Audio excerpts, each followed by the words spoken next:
So right now, we brought the cows into where we have a bunch of leaves dropped off from the city collection.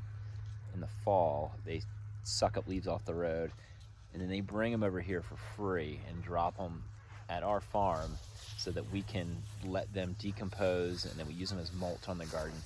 And now we're having the cows turn the leaves, poop in them to kind of break up that anaerobic situation where there's not enough air flowing to let the leaves compost on their own.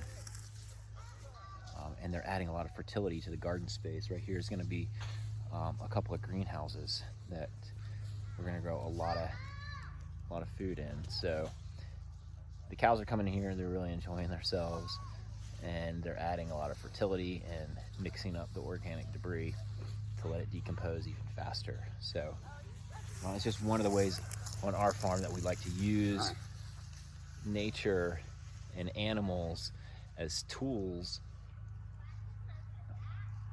to develop better, more fertile systems kind of naturally.